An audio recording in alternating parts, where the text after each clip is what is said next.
Alrighty guys, so what is going on? Ain't Covers here, and welcome back to another news story. Today I'm reading an article called Artificial Intelligence is Helping Old Video Games Look Like New. Modders are taking advantage of AI tools to update old graphics. It's by James Vincent.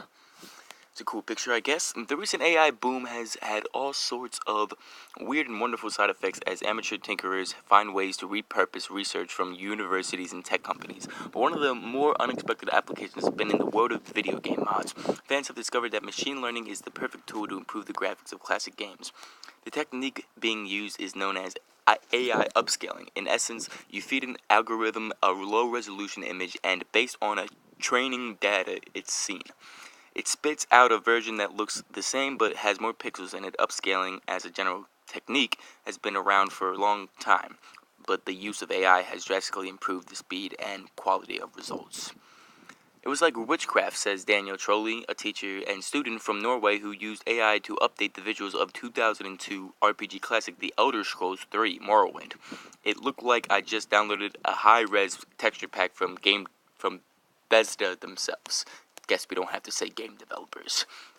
Charlie is a moderator at Reddit Game Upscale subreddit where, along with specialist forums and chat apps like Discord, fans share tips and tricks on how to best use these AI tools.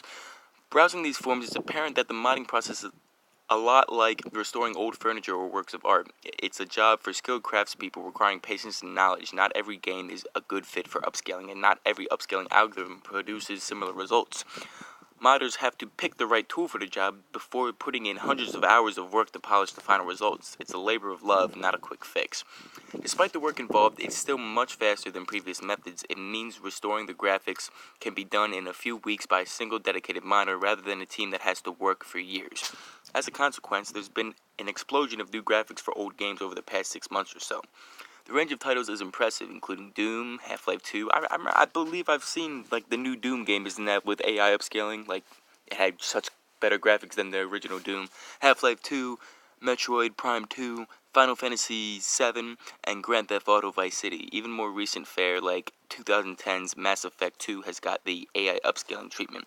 In each case, though, these are unsanctioned upgrades, meaning it takes a bit of extra know-how to install the new visuals. I'll let you guys read this. You can pause the video. Actually, creating these AI graphics takes a lot of work, explains a modder who goes by the name of Hitfan. He tells The Verge that the updated Doom visuals he made took at least 200 hours of work to tweak the algorithm's output and clean up final images by hand. In Doom, as with many video games, the majority of the visuals are stored as texture packs. These are images of rocks, metal, grass, and so on that are pasted onto the game's 3D maps like wallpaper onto the walls of houses. I didn't actually know that. Just as with wallpaper, these textures have to tessellate perfectly. I hope I said that right. Or players can spot where one image starts and another begins. Because the output from AI upscaling algorithms tends to introduce a lot of noise, says Hitfan, a lot of manual editing is still required. The same is true when it comes to the visuals for characters and enemies. Hitfan says that cleaning up just a single monster takes between 5 and 15 hours, holy shit, depending on how complex their animation is. That's something to remember when looking at these updates or any project that uses machine learning. Just because AI is involved doesn't mean human labor isn't.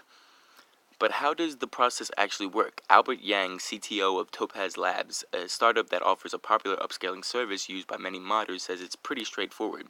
You start by taking a type of algorithm known as a generative adversarial network, GAN, and train it on millions of pairs of low-res and high-res images. After it's seen these millions of photos many times, it starts to learn what a high-resolution image looks like when it sees a low-resolution image, Yang tells The Verge.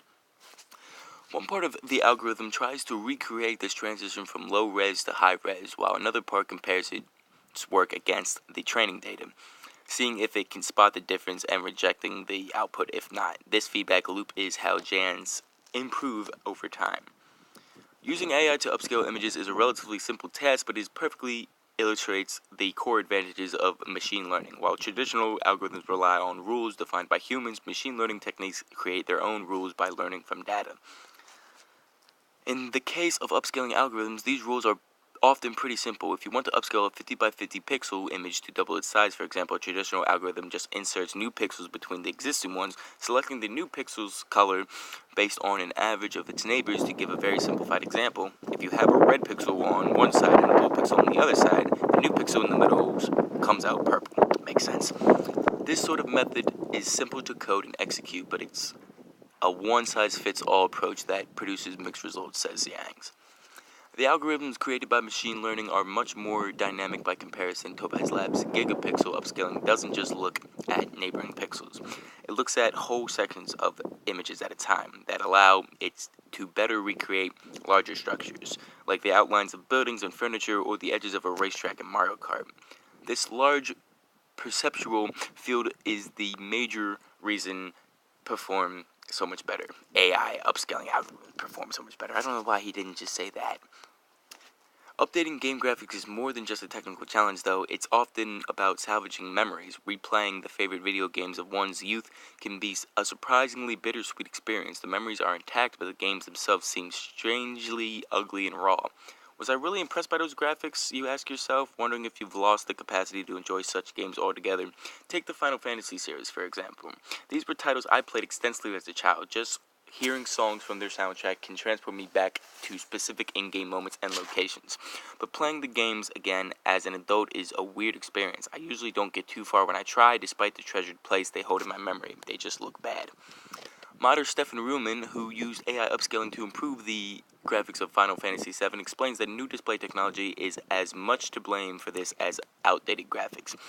With the pixel/low polygon graphics of yesteryear, the old TV monitors help gloss over many imperfections, he says. Your mind finished the job and filled in the gaps, but modern displays show these old games in their unfiltered roughness. Luckily, these early games are also... Forgive me for that one. Luckily, these early games are also the perfect target for AI upscaling in the case of the Final Fantasy series. That's partly because of their extensive use of pre-rendered backgrounds, which means modders have to process fewer images. These visuals also occupy a sweet spot in terms of detail, says Ruhlman. They're not as low-res as pixel art, meaning there's more information for the machine learning to do its magic, but it's not a too high resolution that an upscale wouldn't be needed, he said. The results speak for themselves. Man, it's a long one, huh? Ruhlman says that Final Fantasy VII isn't actually a game he played when he was young. I was a PC kid, but by updating the graphics, he was making these classics accessible once more. They've convinced me anyway. I've just downloaded Ruhlman's AI graphics pack myself, and I'm getting ready to play Final Fantasy VII once more. Correction, April 7th, 11 ET. An earlier version of this article included mention of SNES emulation mod as an example of AI upscaling. This mod does not use machine learning that we know of and has been removed from the article. We regret the error. Alrighty then. Well guys, like and favorite if you enjoyed, subscribe, and I will see you guys in the next video. Peace.